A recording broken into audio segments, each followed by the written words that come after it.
Hello and welcome to Corkscrew Convos, another theme park podcast. My name's DJ. And my name is Chris. And we're here to talk about theme parks, roller coasters, barbecue, opening dates, the theater, and everything else under the sun in its time. But first, let's get that disclaimer out of the way. The views, opinions, and information expressed during the following presentation are solely those of the individuals involved and do not represent organizations affiliated with those individuals. DJ, this weekend I'm getting back to basics for barbecue in my smoker. And do you know what that means? I'm back to basics. I guess you're not doing anything fancy per se. I mean, I think doing anything in a smoker is fancy, but maybe you're just doing a simple beef brisket with a simple brine, maybe a simple rub. Well, close. I'm going to be doing pork shoulder. So the finished product is going to be pulled pork on a sandwich, in tacos, maybe even in a chili later in the week. The options for uses for pulled pork are pretty much limitless once I make it, but it's going to be good to just get that picnic cut of pulled pork, of pork shoulder that I'm going to get that dry rub in. I got a lot of good choices that I'm going to be working with this weekend. Going to put it in the smoker, do its thing, and then it's going to be a full week of pulled pork dishes. I can only do it every couple of months because whenever I cook pulled pork, it's all we eat for essentially a week because of how much meat we have to go through, DJ. Wow, I that's crazy. I wish I could join you. Maybe we're closer to that. I got my second vaccine this week, so maybe we will see each other very soon. That sounds incredible. Anytime barbecue's mentioned, I always, my ears perk up a little bit. I'm always ready to give my little opinion, and I always do that on the show, I think, but wow, that sounds great. Well, it is something that I am really glad to get out there and be doing again. I continued to smoke things here and there throughout the winter, but I had to be all bundled up, had those hot hand packets in my pocket. And it's not the same. Yeah, it wasn't the same. So I'm glad that it's springtime. Unfortunately, there is pollen in the air, so I will have to negotiate that. But I think it's going to be worth the trouble because it's spring. We can get out there and enjoy ourselves before the bugs and humidity come. You know, tending a fire in a smoker when it's cold is not the picturesque thing that people think it is, I feel like. You imagine, with the fireplace and feeling good. It's not quite that. Yeah, it's pretty pastoral, really, to just stoke a smoker fire, because it's not like just building a fire, like you said, in a fireplace. It's a particular art, really, to get good smoke that you can cook with that'll impart good flavor into the meat or whatever else you're smoking. So you're right. It is definitely an acquired skill. Well, it's something that I don't think I could do. I can barely start a bonfire, let alone do my own fireplace. So I'll go with the Traeger. In the words of Chef Gusteau from Ratatouille, anyone can cook. Now, the degree of how well I could cook, that's up for debate. Hey, as long as it's edible, I think that's a success. But you know, DJ, we are not here to talk about cookout convos, even though that is a spin-off idea that we might be pursuing in the future, it seems like. But we're here to talk about corkscrews and really the roller coasters that have them and everything else around those coasters. That's what we're here to talk about. The roller coaster variety of corkscrews, that's right. Yes. So this year, 2021... it's coming after a year that was, let's say, different from any other year previously in recent history, it seems like. But I feel like 2021, DJ, this could be the year in which we find ourselves at an actual, real live theme park at some point during this year. Probably. Yeah. A very, very strong, probably. Just the spirit I've been seeing on social media from these different parks. A lot of the influencers are back out there visiting these parks. They're saying good things. The spirit around all of it is just one of optimism, one of excitement, and I think everyone's ready to really just have a great year. 2020 never ended, is what I said. We're still kind of feel like we're in 2020, but we're moving forward, and I think it is a bit of optimistic thinking, but I think we might be at a park very soon. I like the sound of that, and if you think about it, we are already in the 4th month of 2021. That might be a little hard to fathom sometimes. crazy. I feel like we've just Winter been... is come and gone. Yeah. We're done. And here we are in spring, so that's really special. And hopefully this springtime will create a period of new growth, of new opportunity, not just for our jobs and for our lives, but for our podcast as well.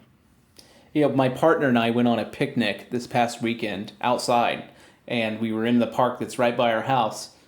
And the way that I think it must have been 77 degrees, it might have been 80 at one point.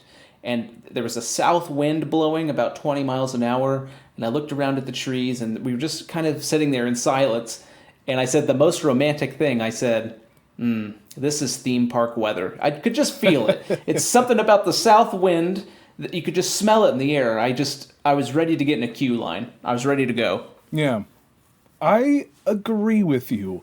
There is something special about those opportunities when you get to visit on spring days, these weekends in the spring season, usually for many theme parks, where it's before the hot weather and the peak season gets there. Maybe the park has all the coasters and rides open, but they're still getting ready for their shows, so you're just there to ride and have a good time. And there's a small water attraction maybe open, not all of them. Yeah, and if you ride it, it will be a great folly that you will regret for the rest of your day. But spring ride days are something that I guess we're not really getting in its previous form this year as well. But there are a few points that we will be discussing about what's going on, about where spring ride days are sort of coming back in some form. So we will definitely have to discuss that later in the episode. The flowers are coming to life, everything, the foliage, and it's time for these metal behemoths to come to life outside of Florida. Yeah, I mean, those metal behemoths are named Velocicoaster, and they're also getting ready to start, but from birth instead of dormancy. I don't know where I'm going with the metaphor, but yeah, we could fit a metamorphosis one in there too somehow. Metamorphosis, but for migration, chrysalis. Yeah, pick your word. Cocoon. Right. Well, DJ, this past month that we've had for Corkscrew Convos, I feel like we said it in the last episode, but it's still true. We've been on a hot streak of episodes for this past month. We definitely have, and we've got some great things coming in the future. But to tell you where we've been, I mean, we've had some great guests on the show. We've had Chris Robury from the National Roller Coaster Museum. We've also had Coaster Bro from Coaster Cuzzies on the show as well. And we've also just been having some great topics we've been talking about. We talked about the Disneyland Forward, what that truly means over at DisneylandForward.com, trying to dispel the rumors and myth there.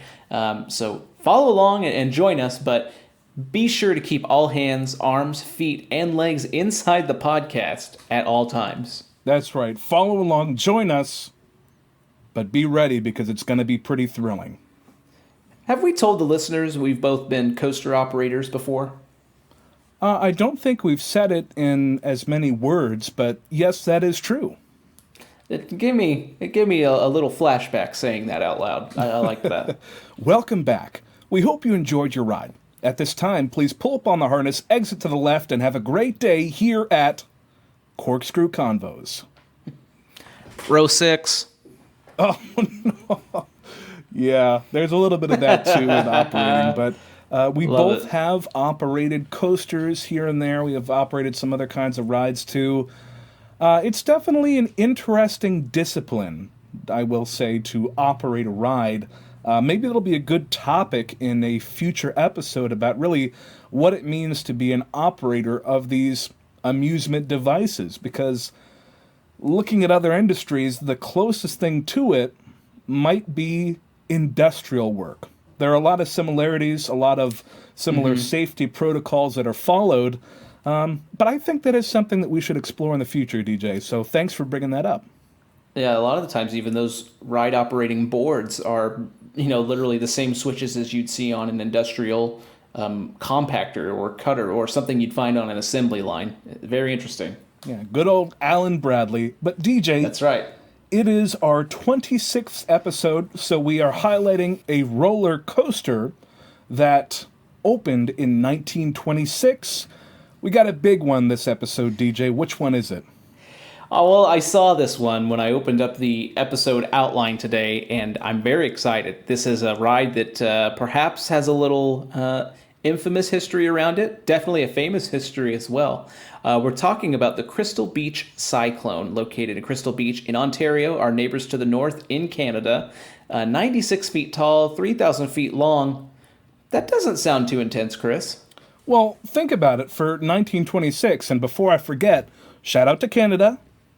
Hi, Canada. Yeah, shout out to Canada. But this was a ride that I don't think the statistics tell the full story. Yes, it was 96 feet tall. Yes, it was 3,000 feet long. Not necessarily record breakers in those metrics, but once you crest the lift hill, it's 40 seconds to the end of the ride, and it's 3,000 feet long. Put that in your head, DJ, and think about that for a moment. Yeah, I'm getting. This sounds exactly like a lightning rod outlaw run sort of statistic when you're talking about speed from lift to end of the ride. I think those rides are actually a bit shorter than 3,000 feet long. That's a pretty fast ride. What was so interesting about it, other than that it took so short of a time to get to the end? I mean, is it because we have little hills? Is it because there was more grease on the wheels? Why did it go through the course so fast? Well, it was built by Henry Traver, who was a legendary attractions designer and builder of the age, that is the 1920s and around there. But this was an incredible departure from what the coaster designs were previously. A lot of the coasters that we've covered have been out and back coasters or a more traditional use of the Cyclone style layout when we think of the Coney Island Cyclone, which is still coming up in our discussions in the future pretty soon, actually. But this was an incredibly twisty, violent, intense ride that has become lore, that has become mythology about what this coaster was. It's sometimes the things that we hear about the Crystal Beach Cyclone, it's hard to pick out what is fact and what is fiction. I mean, yes, they had a nurse in the station to attend to riders after they were done riding, but there's a lot more out there that makes you just say, wow, I wish I could have been there to at least see what this coaster did. A little history real quick. I think it was in the 7th grade. It's either the 7th or the 8th grade. I got my first laptop. And one of the only things I had on that laptop, and one of the only things it could handle for some strange reason, was the original No Limits 1 coaster simulator. And on No Limits, on one of the updates, somebody had made Crystal Beach Cyclone, and I was younger back then. I wasn't as entrenched into this industry as I am now. And I remember seeing that and thinking, oh, this is cool concept. Like, maybe it's like a different take on the Coney Island Cyclone. Maybe they're just calling it something different. Then I did the research and found out, oh my gosh, this ride is from 1926, and it looks like a modern day, like, GCI roller coaster. Yes. The way that it turns, it has that swooping drop that they're known for. And even if you look at GCI's logo right now, it looks like the Crystal Beach Cyclone almost. Yes, a lot of the products that GCI Great Coasters International offers, a lot of these products are aesthetically built on what wooden coasters looked like back in the day. Their Millennium Flyer trains are, the front of them, unless they're customized, they look a lot like the articulating trains back in the day as well. The designs, you hit it right on the head, DJ. It looks like modern GCI designs, but with 1920s building techniques and technology. And I think that is a mixture, a recipe for something very unique, to put it lightly. And I think you were talking about, the nurse being there. The one thing I always remember is they would say some people would come back and they would pass out. They would literally faint.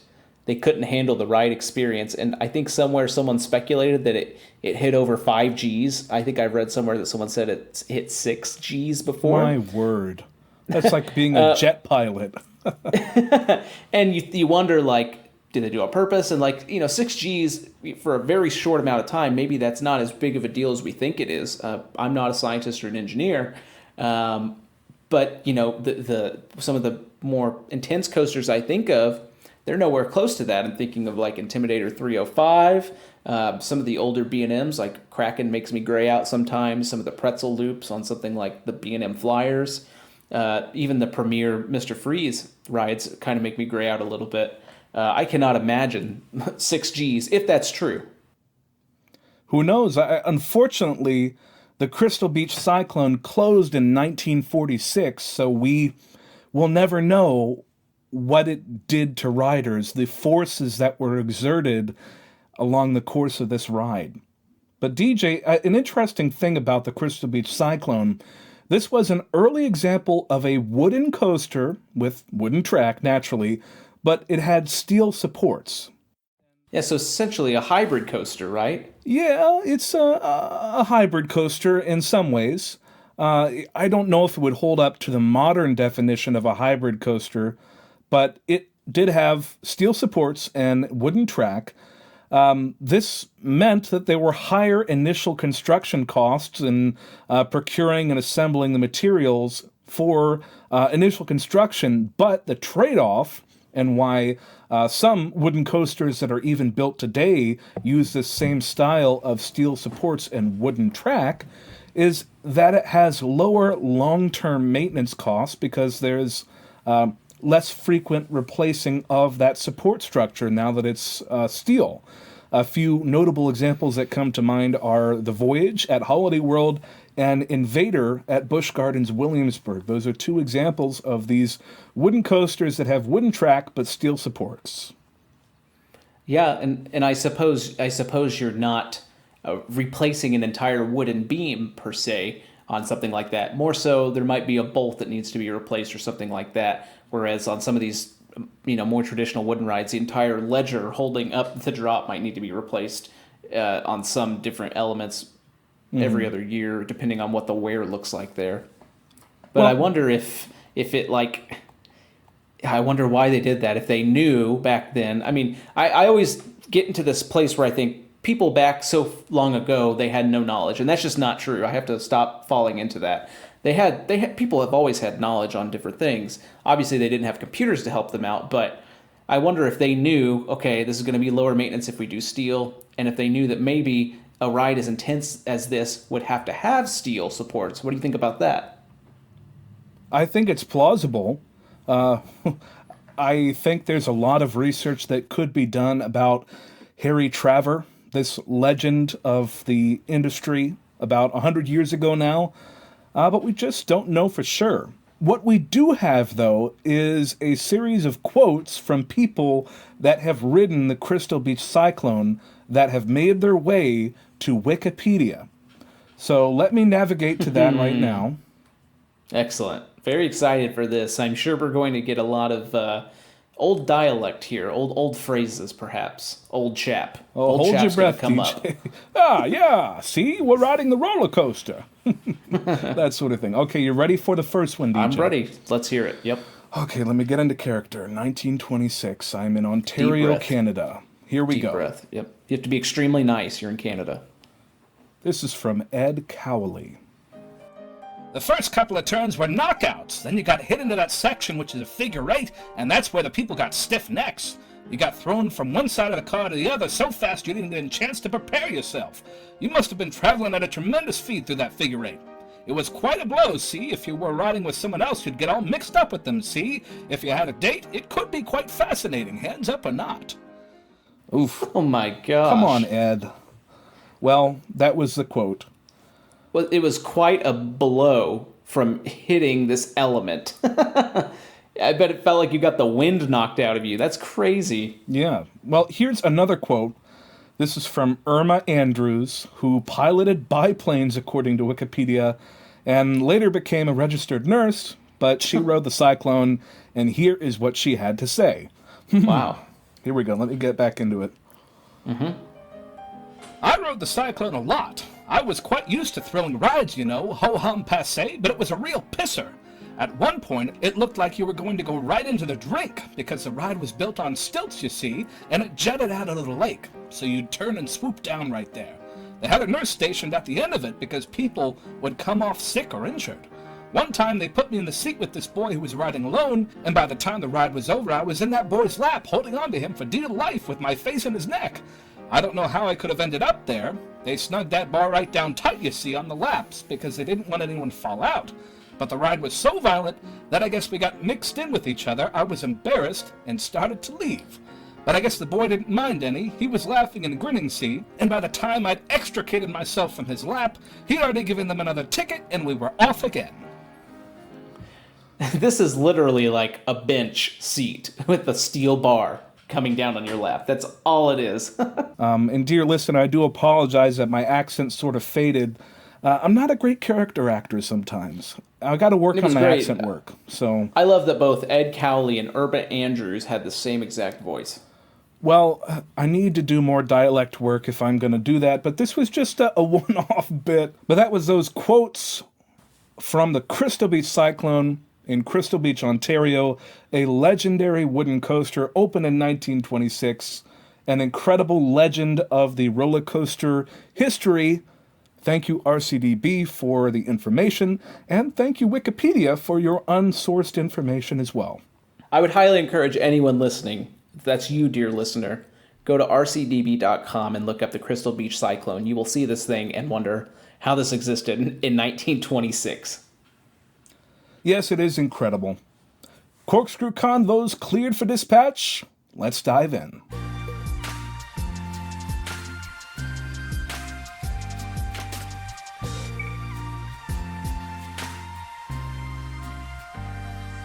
So, Chris, what's going on? Well, there are a few things going on, and to remind the listener, goings-on could be things that we're thinking about. They could be current events that we'd like to discuss, maybe intriguing developments, juicy rumors, funny jokes, album reviews, trip reports, barbecue recipes, anything that we want to talk about. It's what is going on in our lives and around us and in the industry and in other industries too. It's just what we want to talk about. So I think I see ghost stories on here, too. Well, yeah, I do have some random things in there, too, that we can throw in our... Maybe someday. Yeah, in our future of where we want to take this episode. When we start doing haunt reviews, we'll throw that in. Yeah, there's a lot of places that we could take this podcast, and that's because we built it to be something that's flexible. So the first thing that is going on is something about a real lightsaber. DJ, could you tell me a little bit more about that? Yes, and it's going to be a little difficult, Chris, because we really don't know much. There's a variety of articles all around the mystical internet, the great resource that it is. This specifically comes to us from Walt Disney World Today, great website. Make sure to check them out. But they're talking about what they call real, in quotes, real, I'm doing air quotes with my fingers, real lightsabers revealed. There was an event today. Today's April 8th. It's a Thursday. There was an event called A Look Inside Disney Parks. And this is where the head of Disney Parks, Josh D'Armo, walked viewers through new announcements coming to the Disney parks. And we're going to get to an interesting announcement later on in the show about something else that was announced. But for now, and I thought this would be a great thing to lead with, is this real lightsaber. Supposedly, at the end of this digital event, D'Armo pulls out what looks like to be an authentic lightsaber. What do we mean by authentic lightsaber? Well, if you were like me and you had lightsabers as a kid and you played with them, you always had the ability to, have something that would light up and look like a sword and call it a lightsaber. Like sometimes there were these plastic rings that would come out. They might make a noise. Other times, the really nice ones that you see, the ones that cost hundreds of dollars, they're a fixed sort of blade, like a fluorescent tube, and the light itself just travels up. So it looks like a blade is coming out of the actual hilt. And if you're in the dark, it kind of looks cool. But supposedly, he pulled this thing out, and not only did the light happen, but also an actual blade, I guess, came out of it. I'm speculating here because I haven't seen it, and I can't find the video anywhere. And so I'm only reporting what Walt Disney World Today has already reported. But there's a huge speculation that this may be part of the Star Wars hotel experience coming to Disney World. And Darmo did say at the end of all of this, after he pulled out this lightsaber, he said something like, "Don't worry," or like something like, "Yes, it's real," some sort of phrase like that. Some folks are thinking it's a rising plastic, similar to what we see with the kid toy lightsaber, where it's in sections and it just comes out, and they've come up with a better way to do it. But honestly, we don't know for sure. There is huge speculation, though, that this large hotel experience coming to Disney World will provide the guests with their own lightsaber, and it could be this. This might be what we're seeing. Otherwise, it's probably a merch sale, or maybe some sort of new dark ride where some animatronics might possess these realer looking lightsabers. We just don't know.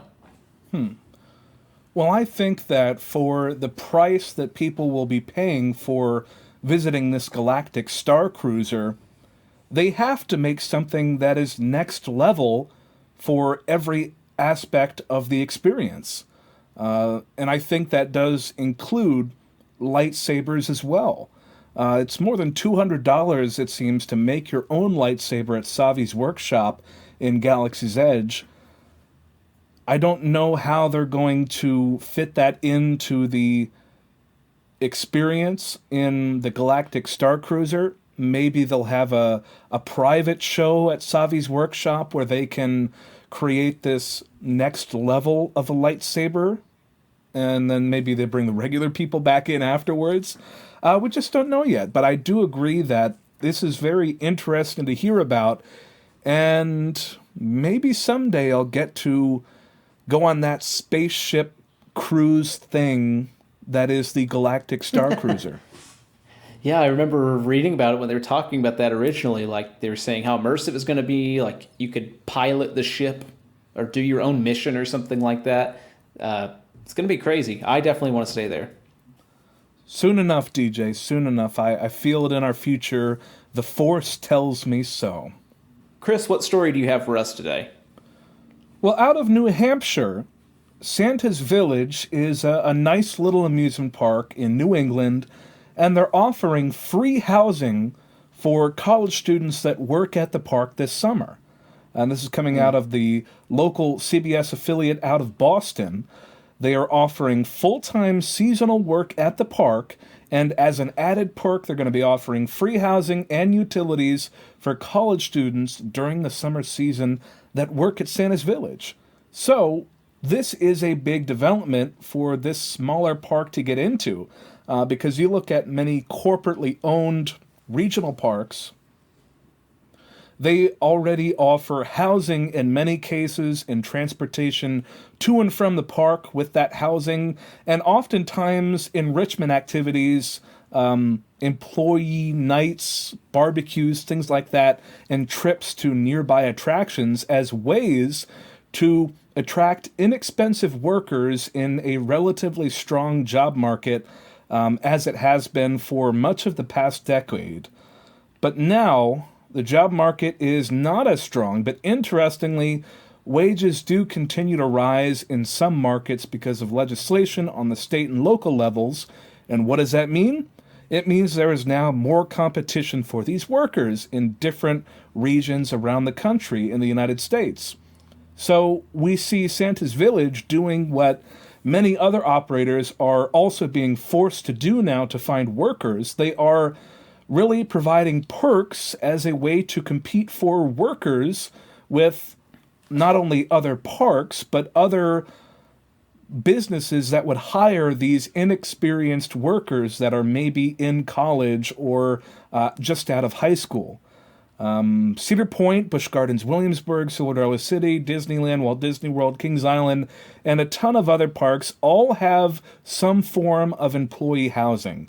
And DJ, have you ever stayed in employee housing when you worked at a park? No, I've not. Plenty of friends that have experienced that.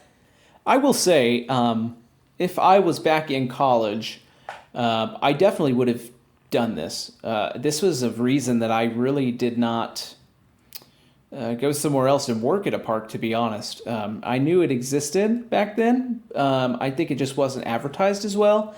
But especially one that comes to mind was Cedar Point. When I found out that was something you could do, I was thinking, well, what did I do my whole summer my freshman year? Like, I think I worked at the bookstore in college, and I guess I met some people and learned some skills there, but I would have much rather went to Cedar Point for the summer, especially knowing that I'm going to get paid and live at the park, essentially. And obviously not on the park, but having that taken care of is such a huge burden off of someone's shoulders. Well, back in the day, if you want to mention Cedar Point specifically, up until about 2 years ago, they did have the Cedars dorm, which was just across the street from Valraven. So you could Wow. roll out of bed and walk 5 minutes to your workplace if you Wow. worked at Valraven. Okay. And that dorm, which was originally a hotel 100 years ago, has since been demolished. For what reason, we don't yet know. I think they did use the monster truck exhibit for that particular land as well. But there are definitely a lot of amusement parks that have this company housing that they offer as a major attractor to get people to work there. Because a lot of these parks are in high tourist markets that either don't have a great housing market and or it's impossible to find an affordable short-term lease in the markets where these parks are. So, yeah, that's The why these... short-term lease is the big part of it. I'm glad you said that because, Right. I mean, there's so many places. Who's going to give me an apartment for 3 months? Exactly. You might be able to find something if you scrape out, it's sort of like putting together a puzzle. If you look in a college town nearby and try to do a sublet, but then there's a lot of documents involved, and it can be hit or miss. Just as with the employee housing as well, and the quality of that, it can be hit or miss, but there's definitely more responsibility and more liability that you take on as an individual if you do something that's maybe a sublet compared to just going to employee housing and then living very close to the park, often having that transportation to and from work already set up and available to you, and that's your summer. It becomes a work experience for a lot of college students. It's sort of like a camp atmosphere, a summer camp atmosphere, where you're thrown into this environment with some other people, maybe your age, maybe similar interests to you,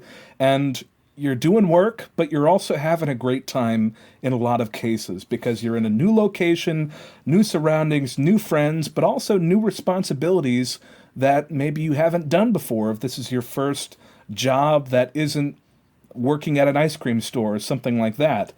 But now Santa's Village is getting in on the action, and you love to see it.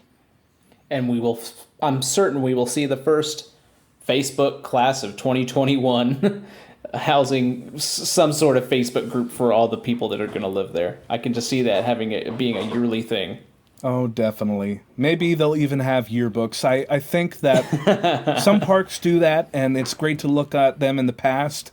That's really cool. And I like think, that. I'm trying to remember the park. They have had yearbooks for every season for decades. And I even came across one where I was thumbing through the yearbook and it was from the early 80s. And it was just incredible to look at and see. It's like a school yearbook, but the group pictures are for roller coasters instead of classes. This is very interesting. That's cool. I love that. So, DJ, what else you got? Well, Santa Claus is coming to town. That's not true. But the Avengers campus is opening June 5th at California Adventure. Now, that was an excellent segue. I need to tell you this, Chris. I've not seen the first Avengers. I've only seen Age of Ultron, Civil War. We've seen the first Iron Man, the second Iron Man, the third Iron Man. I've seen Thor, Captain America, Doctor Strange. That's it. Oy vey, you've got a lot of watching to do, DJ. But I still think that from the pictures that we have now seen about Avengers Campus in Disney California Adventure, you, as a, let's say, casual fan of the property, will still think it's really cool. Because there's Spider-Man who's going to be swinging through the sky on some rope, and I don't really know how they're going to do it, but We've seen little bits and pieces of what that animatronic is going to be like. And June 5th, it seems earlier than what I thought it would have been. What do you think about that? Yeah, I think you're right. I wonder if with the closure, they didn't have to work around people. They were able to just, okay, well, we're closed. Let's really work on this and get it ready. And also, I'm sure they want to, get people over to California Adventure. This is a reason to go, especially if you're not from the area, for sure. I mean, I would still love to go. I'm an average fan, probably below average. I mean, the movies are fine, but I would just like to experience it. Like you said, the Spider-Man animatronic, it's one that everyone's been talking about, and I don't want to do any spoilers, but if you want to dive deeper, do that at your own risk. But it's crazy what this thing is supposedly going to do. And that hero, doesn't belong to Disney technically, but they are allowed to use it for theme parks. So that's really interesting that there's going to be a Spider-Man ride here, and also there's the Spider-Man ride at Islands of Adventure. So that's interesting. But it's going to include the Guardians of the Galaxy ride that's already there, as well as a new Doctor Strange themed area, and of course plenty of interaction with live Marvel characters. And we saw this announcement from Deadline today when we were looking at news, and it does seem a bit early. I'm curious of your thoughts on it. I would just say they probably had plenty of time to work on it, and they want to get it open as soon as they can. Well, I think that it is very likely that the land and all of its components and the ride, the Ant-Man themed microbrewery / restaurant, everything is ready.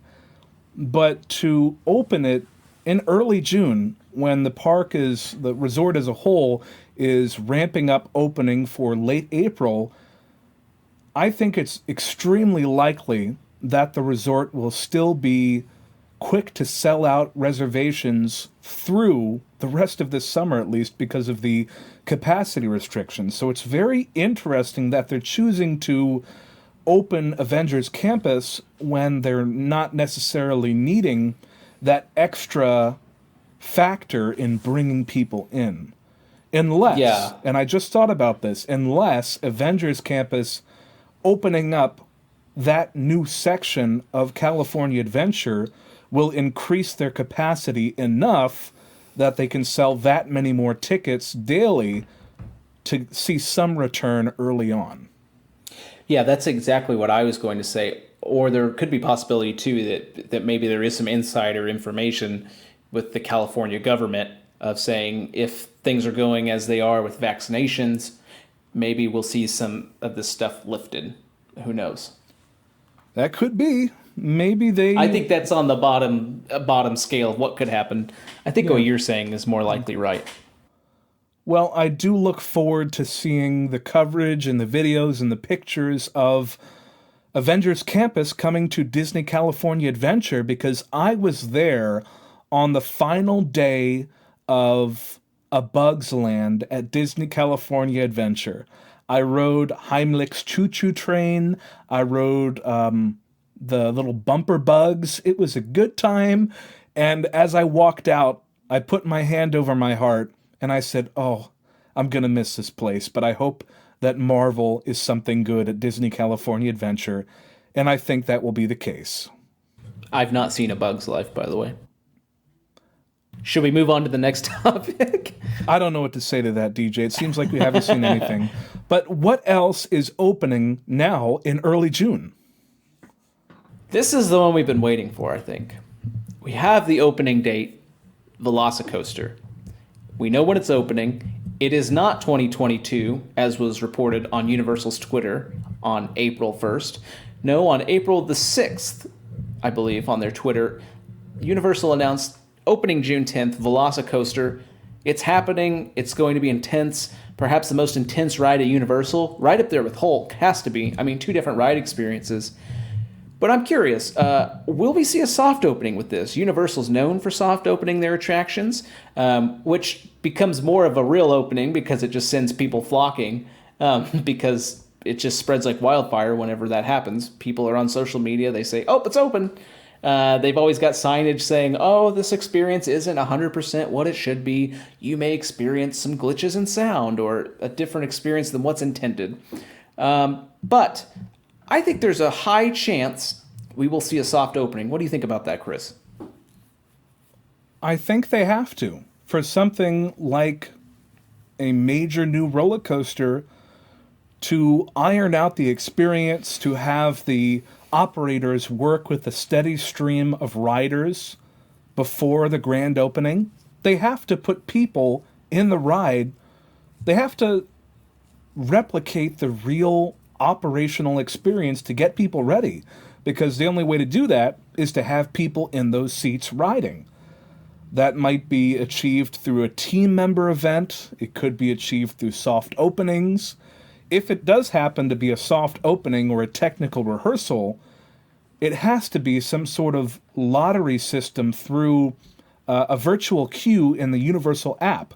There's no way that they could run what we saw with the opening of Hagrid in 2019, which was an incredibly long line that people could get in and out of, but they were standing one in front of the other in front of the other.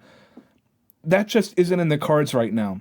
So I do think it has to be something that's going to be virtual, and it's going to be essentially random about who gets in, even maybe more so than the boarding groups for Rise of the Resistance at Disney's Hollywood Studios, which do seem to be random as well when you try to get a boarding pass.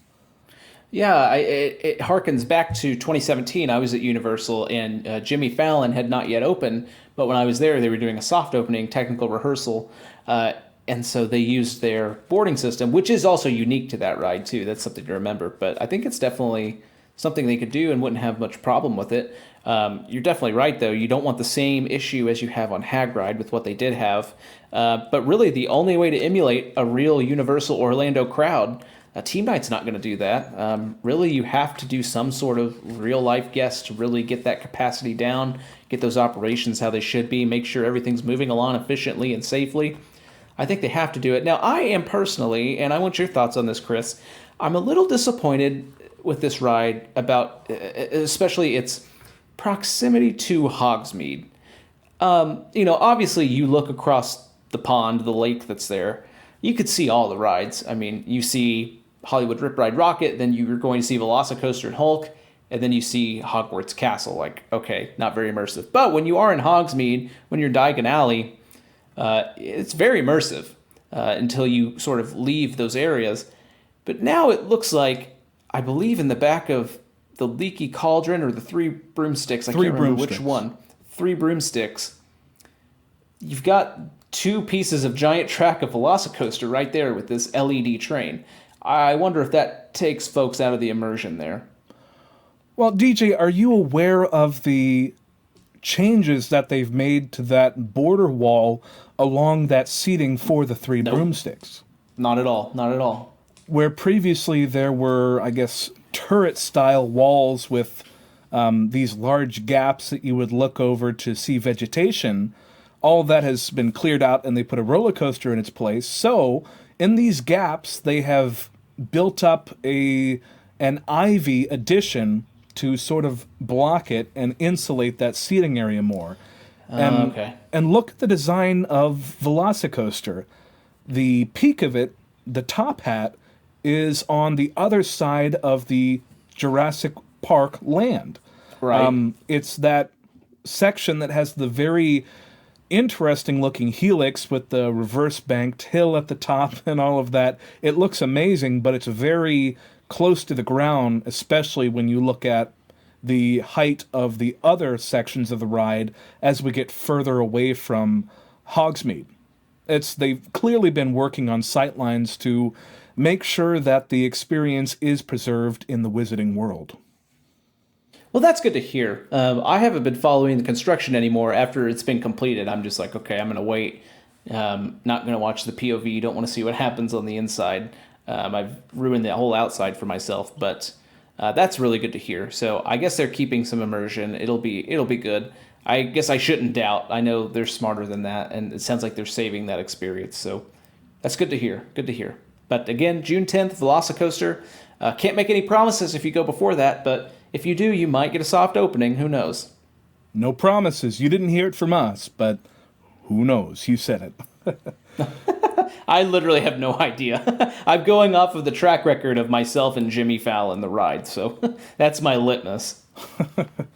Well, DJ, let's get into our lightning round, which is a fast-paced segment in which we go over things that maybe we don't have a lot of information about, or we don't have a lot to say about them, or they could just be follow-ups to previous discussions that we've had. The first bit of lightning that we have is Six Flags Great Adventure in New Jersey. They are having what they call Six Flags Power Hours at the park, which is going to be a separate ticketed nighttime event, 5-hour period to ride 12 coasters. Unfortunately, not the new one, which is going to be New Jersey Devil, but it will be Thursdays and Fridays from, some of these Thursdays and Fridays from April through to the end of May. I think it's clearly just a way to get more people into the park under the current restrictions that they have in terms of capacity. Think about Disney and their holiday parties for Halloween and Christmas.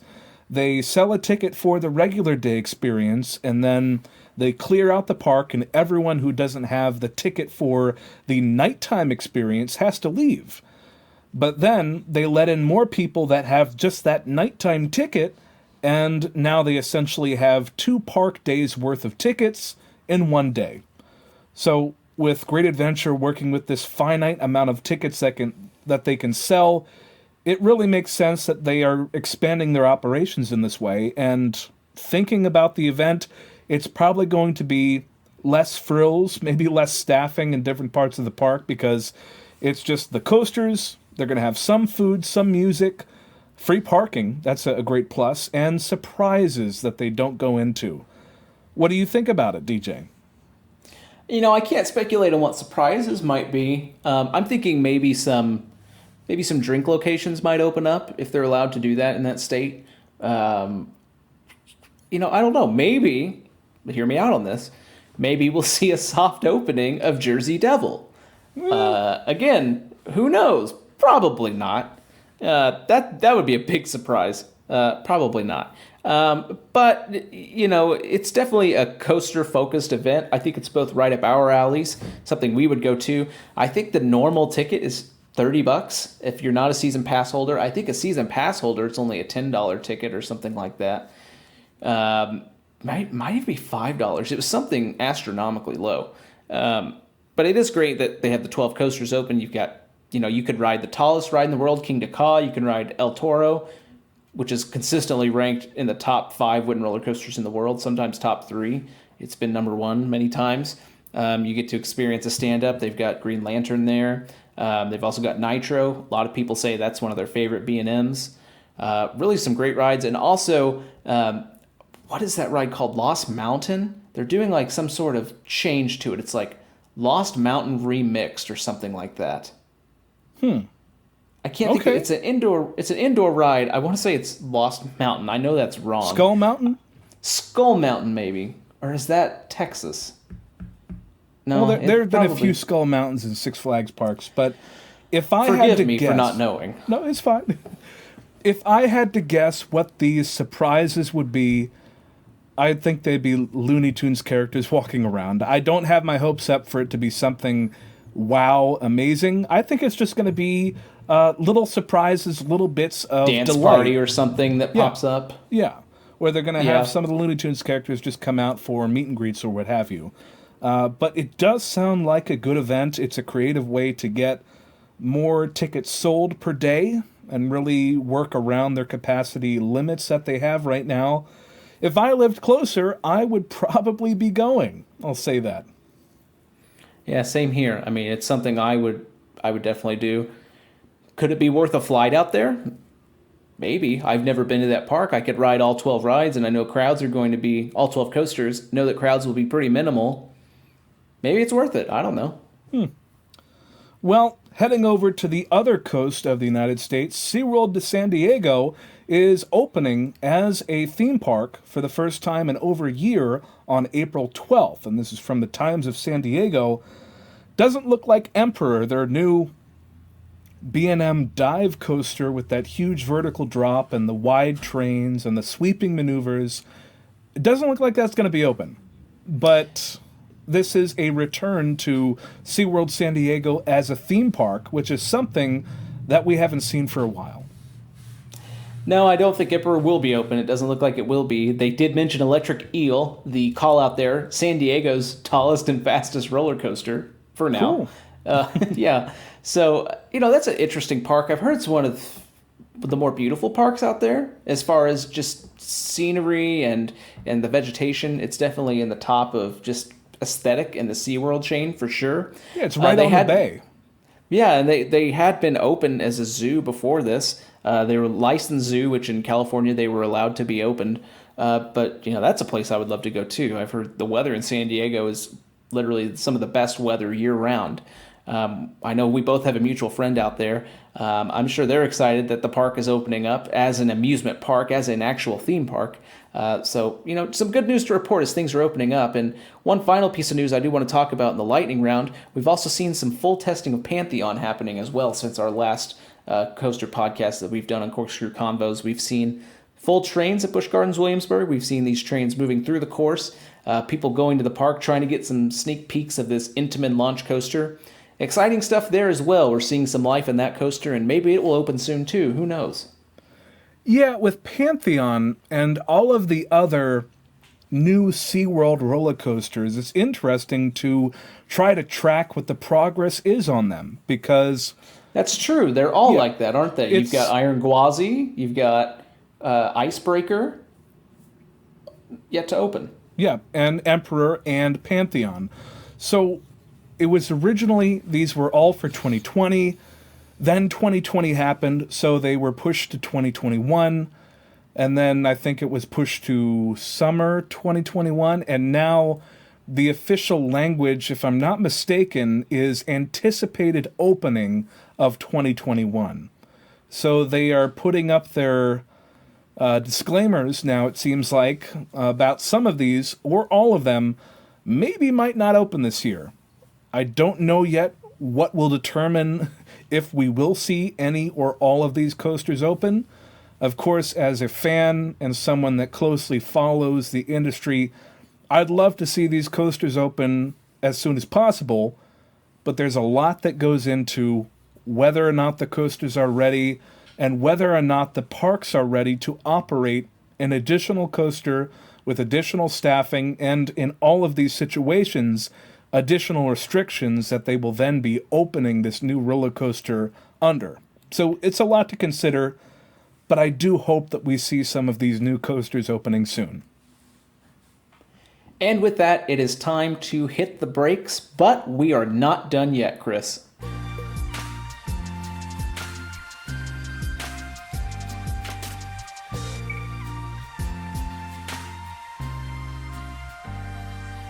Oh, we're nowhere near being done.